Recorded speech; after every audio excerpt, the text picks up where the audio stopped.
Welcome everybody to this panel, this conversation, on-stage conversation between me and I am Deirdre English, and I teach at Berkeley at the Graduate School of Journalism. Yeah. And by the way, I want to point out that this panel is being sponsored by the San Francisco Chronicle. Speaking of journalism, journalism is our way of speaking truth to power and exposing corruption and corrupt power, bad power. So support your local journalism and make it better. And I'm having a conversation today with a man who whose name I've been mispronouncing for a couple of years. So I thought it was Dacher, like Dockers that you wear, but turns out it's Dacher, like snacker. Dacher Keltner. So, and speaking of snacking, he has a great story, a great experiment that he did that's all about snacking and power. And so don't forget, if we don't get to it, don't forget to bring it up in the Q&A session because it's absolutely hysterical. So anyway. And serious. And amazing. Anyway, we'll probably cover it, but don't let us leave without doing that. So anyway. So Dacher he's a California boy. He is California bred, with a few exceptions, but Santa Barbara, Stanford, UC Berkeley. And social psychologist, runs a big lab, social psychology in itself is just worth talking about. What is that, you know? We often think of psychology as personal psychology. Social psychology, totally different. But anyway, he has this awesome lab where they do these social psychology experiments that have turned out to be extremely fruitful over the few decades. And he's been studying power for a long time. Power is the subject. Power is a word that, I'm a little allergic to, coming out of the women's movement and the left and a whole number of decades in which progressives have been very uncomfortable about power, about leaders, have talked a lot about leveling and leaderless organization. And but ever since I heard Walter Reuther in the labor movement talk about it, he said he would pronounce it power. I said, the working class needs more power. And so I've always pronounced it that way ever since. But enough about how I pronounce things. So we could go deep on that one. So, yeah, power. We need more. The working class needs more power, which is true. So anyway, Dacher, like snacker, Dacher, has written this amazing book on power, and I think it's called The Power Paradox, which he's about to explain. I approached it with some skepticism, and by the time I finished it, I was total convert, and I actually even see it as something of a social movement. So it's going to be a fantastic session. We have a lot to cover. We're definitely going to have questions from you. We'll make time, and let's go. But I want to start on a very personal level. Speaking of personal psychology, not social psychology. And I want to ask you a little bit about your upbringing, your parenting, what your parents were like, and what you think were some formative experiences that I always think that what people are doing professionally, it was sort of the die was cast with certain, traumas or questions or issues that came up in their childhood. Yeah. That's how psychologically oriented I am. I do think that way. So what about you? Tell us a little bit take a little time and tell us about your upbringing. Yeah. Well, it's interesting. The Power Paradox is a science book. It's nonfiction. It, is a typical linear narrative. And I think one of the weaknesses of nonfiction is we often shy away from thinking about the personal stories that get you into asking questions that you try to answer, in my case, with social science and other kinds of evidence. And Deirdre asked the right question because at the end of writing The Power Paradox, I was, we can talk about this today, there's a new social biological science that's looking at cortisol and the inflammation response and DNA and the telomeres on your DNA that basically shows that poverty and inequality shorten your life expectancy by 8 to 10 years. And I was heading towards that theme in the power paradox, and I started to think about exactly Deirdre's question, which is, why do I care about this question of how poverty influences the nervous system?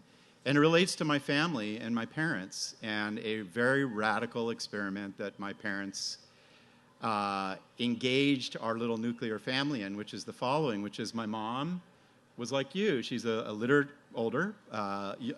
professor, feminist, early feminist, fought the serious battles that women in academics fought, even here at Berkeley, where they just were treated like crap by male colleagues. And she landed her first job at UCLA, at Sacramento State University. And we moved from UCLA and Laurel Canyon and Joni Mitchell and the Byrds, and the kids are getting stoned in second grade, and political protest and the Berkeley of Southern California in 1970. And my parents moved us to a rural town in the foothills of the Sierras that was in the poorest county in California, and it was the poorest town in the poorest county of California. And what happened for my brother and me is we went from being around third graders who were on their way to great schools and, careers and medical doctors and the like, and we ended up in this town where, although the people were as kind and generous as humanly possible, and I would document that later scientifically, they were dying young. And I lived on a road with 9 houses, and if you just went down each house, and I've talked to my brother and my best friend about this, it was, the top of our country road. The dad died early after a life of depression. Across the street, a man lived in a house I never saw. He suffered from agoraphobia, a paralyzing anxiety where he doesn't go outdoors. You go a couple houses down to the Compost family, my best friends. Memo's sister had leukemia. His dad died of cancer after an opiate addiction. Down the road was alcoholism, a woman dying in her 40s. And I just wanted to know how we could think about what powerlessness and being disenfranchised by society does to the nervous system. And no social science had really taken on what I think to be one of the essential questions of the 21st century. It's a healthcare question, right?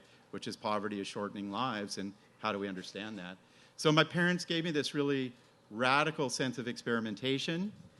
They're very interested in political protest and social justice.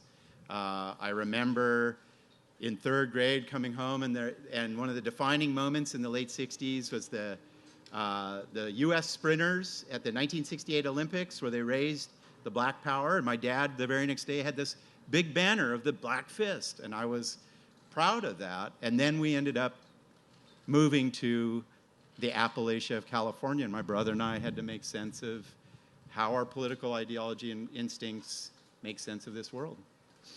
So you found that people living in poverty were kinder and more generous than other people that you had known, but also were sicker. Yeah. And hurting. And it's this great, and that's well documented scientifically. So some of you may know a fellow named Paul Piff, who was in my lab at Berkeley, kind of a class hero now. We started to document in almost every possible way, if you want to look at raw generosity. I have money, do I give it to a stranger? I see a kid with cancer, do I respond with activation in the vagus nerve, which is a part of your nervous system that reacts to harm and makes you connect to others? Poor people were sharing more, cooperating more, helping out people more, responding with greater vagus nerve response, reporting greater daily compassion than well-to-do people. And that came out of the experience I had in this little country town, where you could always show up at somebody's house for dinner. The dad would usually sneak you a beer in 5th grade. There was just all this kindness and warmth. But at the same time, what we're learning is the assault of poverty starts to wear down your cells like my neighbors. So that made you both more empathic, but also curious, and began to lay out a road for you to follow, a road of questions. But I want to go now to another experience you had in childhood that you wrote about in the power paradox, and then we're going to define the power paradox. Because just a word that, those of you who may have come here today seeking a motivational speaker who would tell you how to take power, influence people, seduce and other people, make your goals and pick up girls. No, you will. You will get that. But just not in the way you think. Not in the way most people think. I don't know how you think, but not in the way that most people think. And actually one thing that's been really fun is I've been listening to a couple of podcasts that Dacher Like Snacker did. And one of them was so funny because he's, there's a whole phenomenon on the web of these kind of power bros who are all about, like how to get power and control people and, make $1 million and pick up girls, right? And so he goes on these radio shows and stuff, and he completely fries their brains. And when he tells them what he's about to tell you in a few minutes, they kind of go, well, that's really counterintuitive, and they really kind of can't swallow it. So, but just very briefly, tell us about the year that you spent in London, because I think that was also a very formative thing for you. It was, thank you, God. So it was another radical experiment of my parents. And I love talking to parents today because we so often do the more cautious thing, but my parents were very free-spirited and interested in experimentation. So my mom went on sabbatical, and I remember the very brief family deliberation, which is I was 15 years old. I was about 5 foot tall. I was very small for my age. And they said, we're either going to go to Copenhagen, and I looked up Copenhagen in my encyclopedia, and it was like, they have sex earlier than at any age in any Western European country. I was like, this is amazing. Or we're going to go to Nottingham, England, which is the ugliest place in England, in 1978, where the coal miners were being, annihilated by Margaret Thatcher. The Sex Pistols were about to arrive. And I was like, this is a no-brainer. And Mom and Dad said, we're going to Nottingham. I was like, yeah.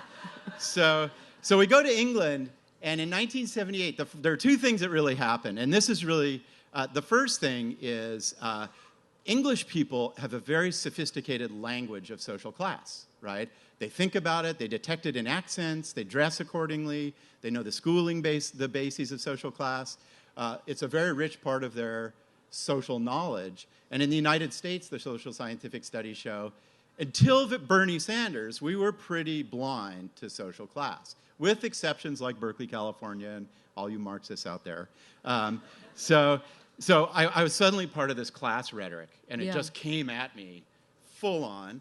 And fell in love with the Sex Pistols, which is that's another important thing. But then I was, again, my parents are so great. We're in France, and they call up the school we're supposed to attend to, and they're like, oh, it started last week? Oh, no. I was like, great. So we go to the school, and my brother and I are the only Americans in a school of 1,700 kids where the norm of social behavior was like Clockwork Orange. Like, oh, there's a Yank. Let's open his eyes and torture him, So we were tortured for about 6 months. And the British are as good at bullying as any culture that has ever existed. And that's a social scientific finding. But I learned... my brother and I learned how around the rawest expressions of coercive Trump-like power we could fight back. I could fight back. I remember the day where this guy, Nico, shows up, and he's big for his grade. I think he was 22, and we were 15. And my teacher, who was Mr. Ohms, is like, I'd like to introduce Nico, who's been kicked out of all the schools in the region, and he's in our class. And I was like, that guy is either going to kill me or he's going to be my ticket to power, man. So I befriended Nico. I was empathetic. I listened to his problems. Here we go. And he was my force for good. He was like, no, literally, he was like, if the smaller bullies in town would give me a hard time, Nico would be like, back off the yank, you know.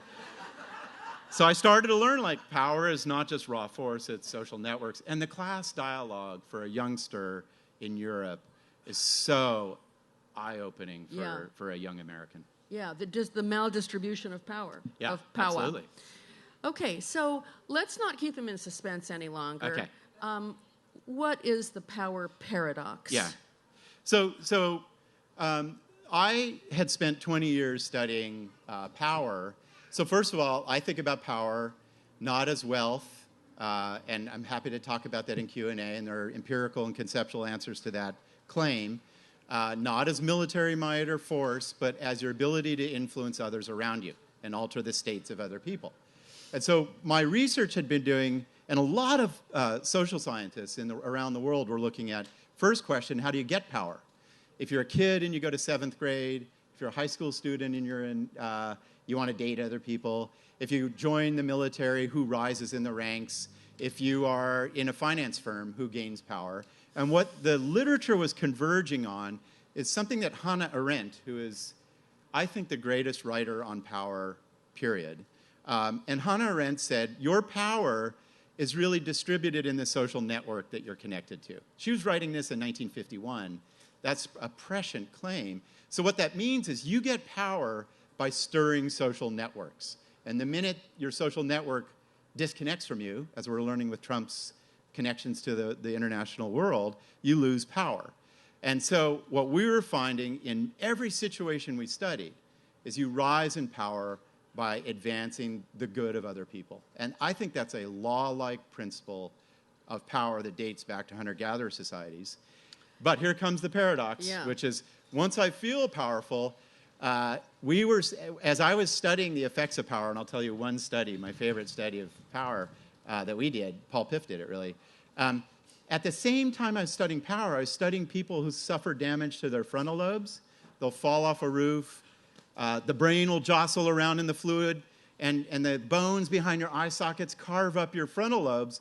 And that simple accident, bike wreck, falling off a roof, turns great upstanding citizens into sociopaths. They start stealing things at stores, swearing at their kids, flipping off the pastor at church, like, whoa, you know. They lose all control of their impulses. And I was like, wow, this is exactly what we're seeing in our lab once you get power, right? It turns you into an impulsive sociopath. My favorite study, we can talk about the cookie study, is a Berkeley study. You may have heard about this study. There was actually a little hip-hop song written about it. I'll ask you the question. Do you think power makes you drive like an asshole? Oh, yeah. How many people say yes? Okay. Let's continue on our chat test. Who's more likely to get caught shoplifting? White, wealthy kids, teenagers, or poor minority kids? Who's more likely to shoplift? White, wealthy kids? Very good. Who's more likely to swear at their work colleagues? Wealthy managers or the regular worker on the floor? You already know where this is going. So the key for social science is to make it vivid and a good narrative. So here's what we did. We positioned a poor Berkeley undergrad at the edge of a pedestrian zone on Bancroft, where people start gaining momentum in their car. And we had another undergrad standing in the bushes, and the undergrad was standing by the pedestrian zone like this, looking like they want to cross the street, right? The other undergrad notes what kind of car is coming and simply observes, does the car drive through the pedestrian zone, ignoring the pedestrian? Drivers of poor cars, AMC Pacers, old VW buses, they stop 100% of the time. They're like, oh man, what's in the glove compartment? I got to watch out, right? And then, or I can't afford a ticket too. Right? That too. Okay. Yeah, and we know Oakland makes a lot of money doing that. Yeah. You know, drivers of the fancy BMWs and Mercedes, they blaze through the pedestrian zone 46% of the time, which led. I know you have a lot of questions. What about Audi? Audi wrote me. Could you do the data analysis on Audi? I'm like, sure. You know, Audi drivers are pretty good, but this is worrisome. Prius. I know, I may bust you on this. Berkeley people are always like, well, I drive a Prius. I'm like, well, Prius gets a pretty high status score. they were more likely to break the law than any car driven. Which led Conan O'Brien to tell the following joke he said on his show. He said, hey, you hear the new study about the Prius drivers? They break the law all the time.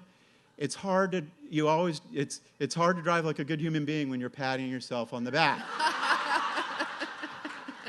And I was like, I retire. So that's the power paradox, which is and this goes all the way down to primates and kids, which is as we're rising in the ranks, we're really connected to others. We're listening carefully. We're really socially intelligent. And the minute we feel powerful, the minute Deirdre published her first book, she lost her edge, right? And you start to fall. And that is right at the heart of the book. Well, here's a quote from the book. The power paradox is this, one sentence. We rise in power and make a difference in the world due to what is best about human nature, still to be explained. Yeah. But we fall from power due to what is worst. So some of these Prius drivers or Mercedes drivers even may have been previous good guys, right? Yeah. Or people who got their power in a different way from the way they execute their power later. But one more story. I really think we've got to tell the cookie story. Don't you think we've just got to tell the cookie story? Because it illustrates the same point, really. It does. So the challenge of doing lab studies is you want your study, which is in a fluorescent lit room, in a lab with undergrads sometimes, to kind of make contact with the real world and illustrate what we all care about in terms of the social conditions of the world. And I'm very worried about as probably all of you are, the unfair distribution of food, right? So we have 1 out of 7 American kids suffers from hunger syndrome, where they're literally hungry during the day. The best Berkeley undergrad who graduated from our major a couple years ago was a homeless kid who was brilliant, made it to Berkeley through Berkeley Community College, and he still suffered from hunger at Berkeley because he had no wealth. If you look at the distribution of who eats protein in the world, as I was in 1990s, I was like, all the protein goes to wealthy countries. So how do you get a study that shows that power through the impulsive behaviors it generates can produce that sort of state of affairs? So what we did is mischievous. It's now called the Cookie Monster Study. We brought 3 undergrads to the lab, and we randomly assigned one person to a position of power. We said, we've done some diagnoses, and you are the powerful person, Kate, in this negotiation. And usually they kind of puff up their chest like, my mom always said I was a leader, and then they're kind of the manager of this study, and they're writing policies, and then we give them all these facts, like write policies for this university. It was the University of Wisconsin-Madison. That wasn't the real interest of the study. The real interest of the study happens 30 minutes in, where we put down a plate of chocolate chip cookies, and every undergrad takes a cookie. Ooh, I'm kind of hungry, thank you, I'll skip lunch, and we have this extra cookie on the plate, and so we ask, who takes the extra cookie? And high-power men and women. They reach out unconsciously, grab that cookie like, it's mine, and they start eating. And it gets worse. We videotape them secretively in our lab. We had these video cameras hidden behind a plant. And so we have videotapes of them eating. We spent 6 months coding people eating. Very sophisticated measure, so bear with me. High-powered people are more likely to eat with their mouths open, lips smacking, and cookie crumbs falling all over their sweaters, right? They're like, la, la, la, anyway, shut up, so whatever it is. And, the minute people hear that, they're like, oh, yeah, it tells you power affects the most basic impulsive behaviors. And there's a ton of data on that. I just thought of, how about Dacher the Smacker? You're pushing this a long way. So, let's get back to your childhood. Just kidding. Yeah. Okay, but so you've been telling us about how once people have power, even when power is conferred on them pretty accidentally, in your lab experience, and haven't had it very long, they immediately begin to abuse power. Yeah. And I think there's a lot more that we want to talk about that. But how did these a-holes get the power in the first place? In this study or just in... In general, like Yeah. what the power paradox, you're saying that we get, this is really the thesis you have to defend, which is you say we get power out of what is best about human nature. Yeah. So how can you defend that? Yeah, so this is I think this is one of the deep questions we're asking about American society right now. And so when you look at, I take an evolutionary approach to our social behaviors. We evolved for 200,000 years in small groups of 50 to 75. And I read that literature voraciously, as well as the primate literature of people like Frans de Waal. And what happens in our early social groups that laid down the foundations of society and democracy and politics and our biological makeup is in these small groups, you gain power through what we think of as the moral sentiments, right, that Adam Smith wrote about. So in small groups, you get power by sharing resources with others. And that cuts across 48 studies on all continents of hunter-gatherers. You gain power by being fair and empathetic. You gain power by being courageous and willing to sacrifice for others. You gain power by being bold. And that is a nice, robust generalization in those small groups. And then when you study groups, and it's interesting, I wrote this book before Trump was even talked about, which was a mistake. But in a lot of the groups, that dynamic holds. It's the generous, empathetic, sort of person who unites your tribe who rises in power. My favorite example, there are studies of, I have two studies that are really interesting. One is there are studies of U.S. presidents. The U.S. presidents that have the longest legacies, right, are people who are more empathetic and other-oriented. The classic example being FDR and Abe Lincoln, right? And historians on two continents have rated the legacies of presidents, and the people who really make an enduring difference in the world are empathetic. By contrast, we recently did a study of U.S. senators and whether they get things passed or endorsers of the bills they advocate for in the 1990s. And what we did is we coded the nonverbal behaviors of them giving speeches, right, which are all available at C-SPAN. And it was the more empathetic, courageous senators who really had a sense of justice. You could feel it in them and see it in their facial behaviors, who got a lot of support for their bills. And it was the sociopathic narcissists which we identified with the following facial expression, which is, I'm not kidding, it was the smug lip pucker of self-satisfaction. They had fewer people support their cause. So I think this, in a lot of contexts, these principles hold, except, and this is why we're worried about social class, which is, if wealth and access to elite schools is really determined for the 1%, we lose this more democratic rise to power, which is worrisome. So would you say that there's sort of good power and bad power, that there are good ways to get power and use it and bad ways to get power, Yeah, I wish, you gave me a lot of feedback, and I wish I'd, on these ideas, and I wish I'd heeded that one more directly. Really? Yeah, well, so here's the thing. I'm always talking about the dark side of the greater good or, positive psychology. Yeah. Yeah.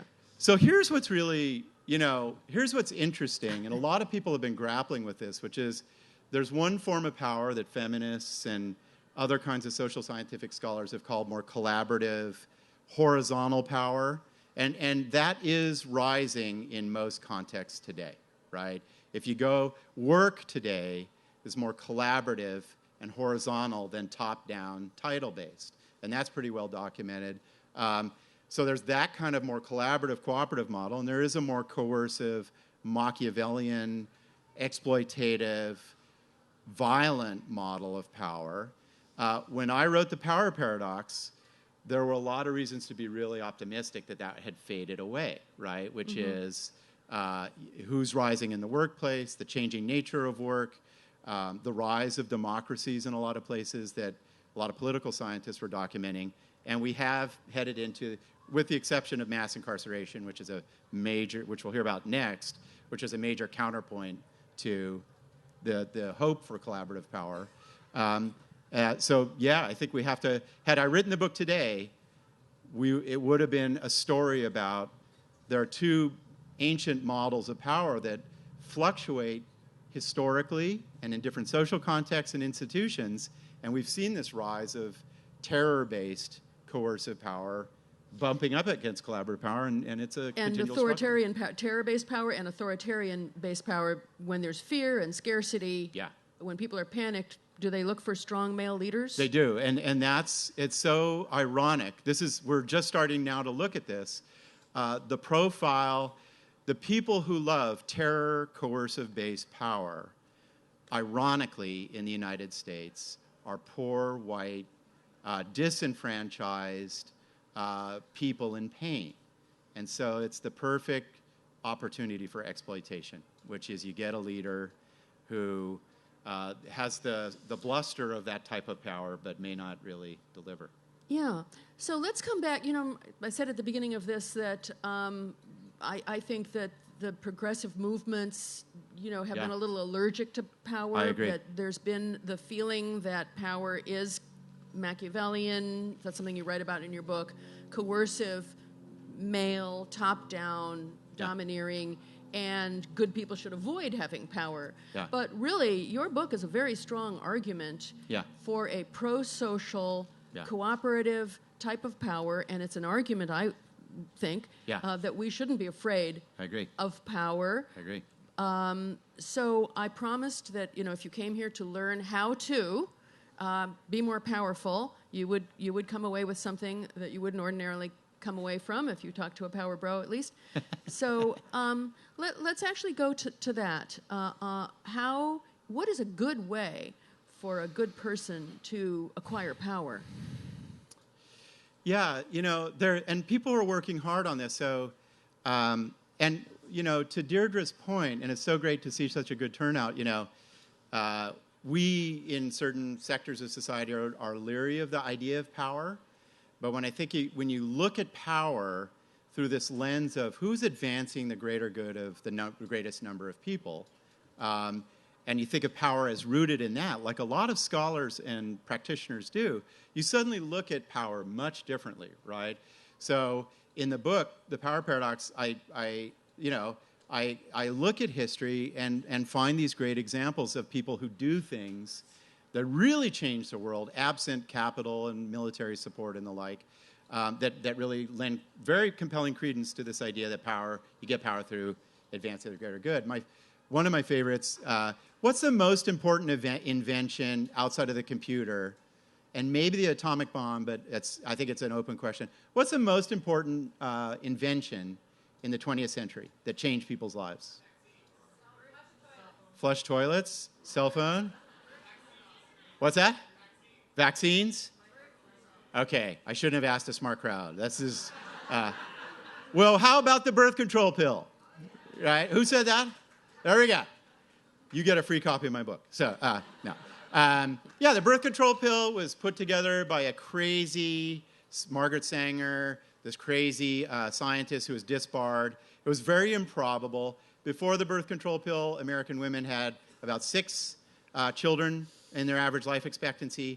Right after, in the 1950s, 2.7.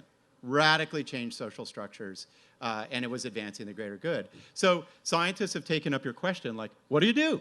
I get this question a lot. So I was just with women leading Kaiser Permanente. 3 of 6 medical directors at Kaiser are women MDs. Absolutely. It's the first time in medical history that medicine is a pretty sexist domain in a lot of ways. They have a lot of ideas about what do you do to gain power. You want to speak up, be bold, reach out and share things. And those are some ancient ethical principles that serve people well in a lot of contexts, in spite of the bullies you'll encounter along the way. But then you say that we gain power because of what's best about human nature, serving others, right? Listening well, gathering intelligence about what a social group needs, furthering it. That power is given to you by your social cohort. But then you say that once you achieve power, you become a jerk. And what happens to some? Literally, I mean, so. How do you guard against that, or what's the remedy for that? Yeah. That once. You know, what happens to you when you have power? I know. No, and by the way, you know, what I try to do in the book is say, like, you may think this is just at work, but no, this is your dynamic with your teenager, where you're suddenly screaming at each other in the checkout line. This is handling a 2-year-old. Power is in every relationship. It's, as Bertrand Russell said, it's the medium in which we relate to everybody at every moment in time. So these are principles that matter a lot for the health of a partnership or your parent-child relationship. You know, studies started to happen in the social sciences where the first big thing that power does is it knocks out your ability to empathize and to know what other people feel. Adam Galinsky did this funny study. All you have to do, you're facing somebody else, you're given power, and the experimenter says, we'd like you to draw an E on your forehead so that the person across from you can read it really easily. So what do? What do you have to do? You have to reverse it. You have to break your view and take their perspective and draw it in reverse. Low power people get it right 90% of the time. Oh, okay, I'll take your perspective. I got it. High power people, oh, sorry, man, I drew it just like I say. Let me try one more time. You know, they keep over and over. They can't get it right.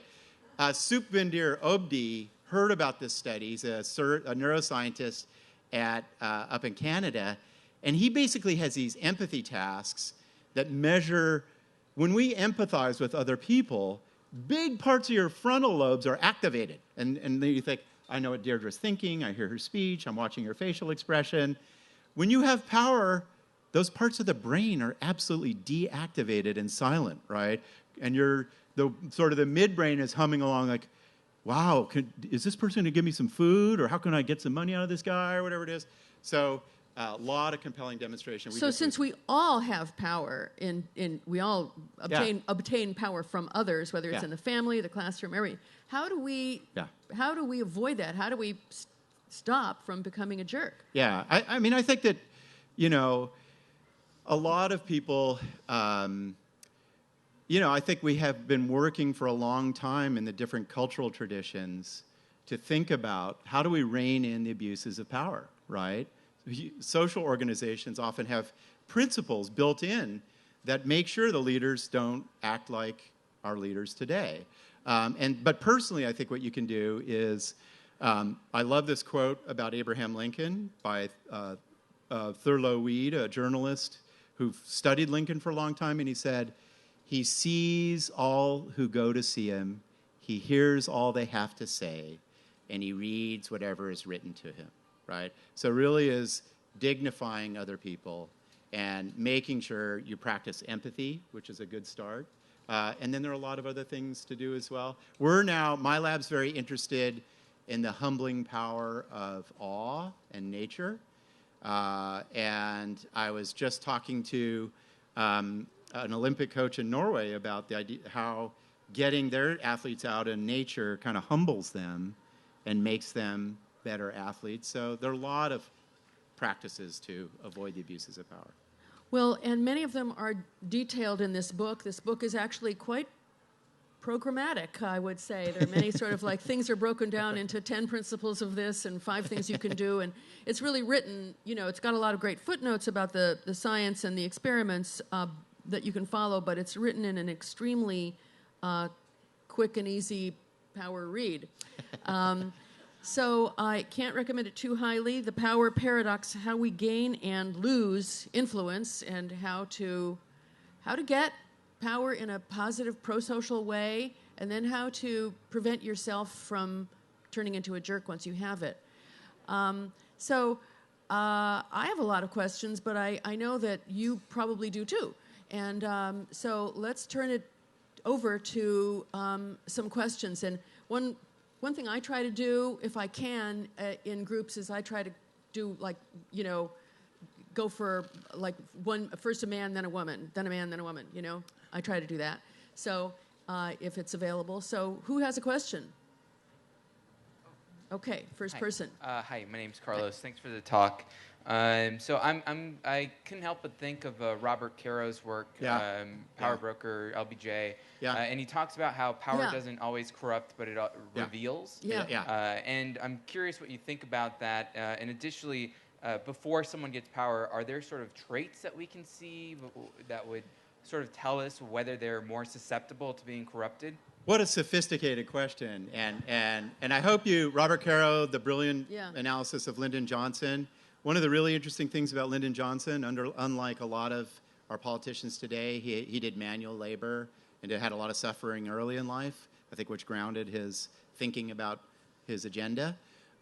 So Caro is probably right, which is his thesis is power doesn't inevitably corrupt, and I've been dramatically promoting that thesis, but it reveals who you are. And there are a lot of social scientific studies that line up with that thesis. So if you are a hyper-altruist and share a lot, and this is a finding from our lab and other labs, and I get power, I start sharing more than if I'm powerless. So it tends to release your pre-existing tendencies. So I think that's sensible. That begs the question of, okay, then what really matters in terms of the health of society is finding the people with the right pre-existing tendencies to lead the country. And I will note one finding, which is of a Berkeley grad named Sam Gosling. He's used big data to figure out, like, where do different kinds of people congregate in the United States? Where do you think the most open, trippy, creative, innovative people congregate? Bay Area. Everybody moves here, right? Has a little psychedelic experience, and then, whoa, I'll change the world. Where do you think the nastiest sons of bitches go in the United States? Washington, D.C. Everybody's like, where's my brother-in-law? No. It's Washington, D.C. It's like all the nasty people go to Washington, D.C. And that's a finding. So it's a really interesting question, which is it says we should be thinking about finding the right people to lead, which makes me worried about the 1% running our government for a lot of different reasons. Carol also talks about how when Johnson became president, that how much his body language immediately changed from sort of beta male to alpha male. Yeah, he was famous for his bathroom political Oh maneuver. my God, yeah. that's talk about power abuse. Okay, question from a woman. Yeah. Susan. I've got one. Yeah, I've gotten interested in the relationship, but I'm not a sociologist, so I can't do a study. But I'm interested in the relationship between power and articulateness or inarticulateness. Yeah. Because language is such a power. God, what Susan Griffin, one of our Bay Area power forces in life. So power authors. Yeah, in many different realms. It's so fascinating to think about. This was the psychology of power, right? Which is if power affects how I eat food and how I look at people and do I draw something in the right way on my forehead, maybe it influences how I produce speech. And there are so many interesting, and language use. So there are a couple of really interesting things that are going on with power. One is a lot of innovation, and this is a famous theory in linguistics. A lot of social change in language comes from low-power people, right? The working class, the certain sectors of different ethnic groups, which is really interesting to think about social change coming from those people thinking more critically about society. And then the complement is true. We did a study on, we had high and low-power fraternity guys tease each other, and we coded how much profanity. What we did is we brought 4 guys to the lab. 2 were high-power guys, 2 were low-power guys. We gave each person initials, and they had to make up nicknames for each other guy in the lab. I know, you're already wincing. This is going to be ugly. Yeah, this is very ugly. In fact, it's so ugly, when I wrote an essay on this for the New York Times Magazine, it didn't even clear their spam filter when I used the nick.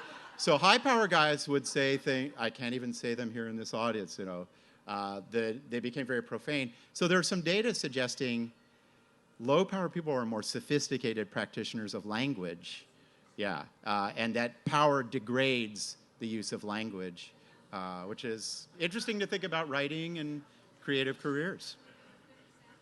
You do your best work at the beginning of your career. Yeah. Before you've made it. So another question? So is there something intrinsic about achieving power that creates an effect the opposite? I mean, there's an old adage in I think psychology, under stress, the organism reveals itself. Is getting power kind of stress? Does the organism reveal itself as to what it intrinsically is as a result of that? I love that question. Yeah, I think that's right. I think in science, regrettably, we always think of what we call everything's multiply determined or multiple causes. I've told you one story, which is that, and this is well validated, that power activates more reward-based ways of looking at the world. It deactivates empathy networks in your brain. But I think that the initial stress of like, whoa, I'm managing 72 people, how do I construct that? And in political theory, you're absolutely right that bad decision-making by power brokers happens when the stress is amplified. So nice addition. Well, also, isn't it the case that once somebody begins to abuse their power, then all those people who were for them turn against them? Yeah. And so that must be pretty stressful. Yeah. And you're looking at who's, got your back, so to speak, or coming after you. Yeah. So, because they pull down the power abuser, right? Power abusers often don't last. Okay, next question. Yes, hello. First of all, I want to make this public, but knowing about Dacher and his science of happiness and studying changed my life. So I think he deserves a big applause. Oh. Thank you. I agree. I think that your research is really making a profound difference. And more, not a question, but a comment. I think if we see power as the positive power, teaching is the best social power that we can have, also as activism. And you can talk about it. I've been a teacher for the last 10 years, and that empowers us in the best way. We can also use it, in a negative way, but I don't think a true teacher does that. And the other comment is I just relocated back to my native state. And yes, California is where all the open, avant-garde, and active, tolerant people live in San Francisco. That's why I did this journey back to here. It's a lifetime goal for me. But I want to say that I think that's something, I don't know if you had added this to your study, that I noticed on these 10 months that I've been here, working with refugees and very homeless, and the normal society here, is that people don't die. And it's very sad coming from Mexico, where I see that the age limit is around average 60 years. Yeah. So you mentioned misery. Let me see. Is the question about longevity? Yes. Great. Exactly. I do agree with you, and I am asking, is there something that you have studied? Because I'm an activist as well. I'm a missioner, and quality of life is directly related to longevity. Yeah. So I don't know if you're doing some more studies on that. Great. The impact on longevity. Yeah. I just want to say part of the reason that I wrote the book is exactly what you said, Olinka, which is rethink power, right? When you think about what Ella Baker did in the civil rights movement that led to free speech, which led to anti-war, which was part of the Black Lives Matter, which we'll hear about next, that's one woman doing face-to-face work that really changed the world. And so you're right to be pressing us to rethink power.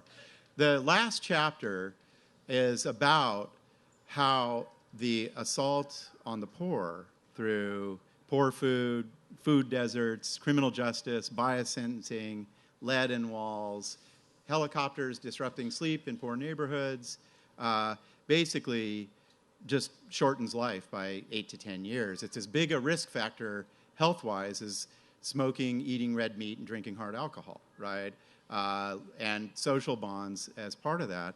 And so I think that we have to be grappling with a different view of health that thinks about equality and community strength and what are the factors that allow us to live long lives or not. So it's a fundamental question.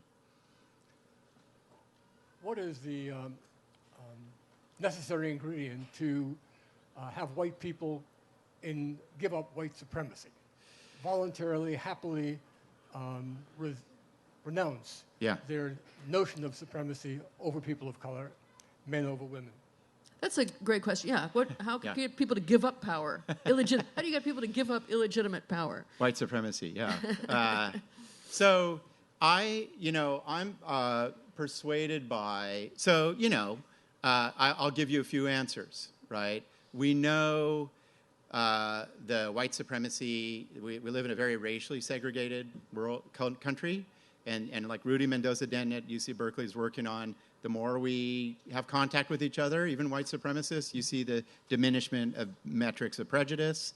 I am very persuaded by a deeper argument, which is structural inequality.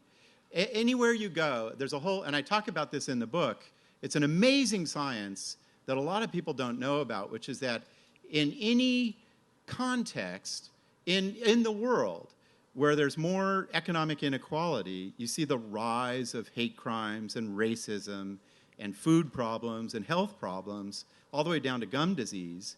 And so we have to be thinking in a broader sense of like, what's happening with the poor white people that I grew up around that's driving these toxic beliefs? And part of it, we can't ignore the economic story. So, and there's psychological solutions as well.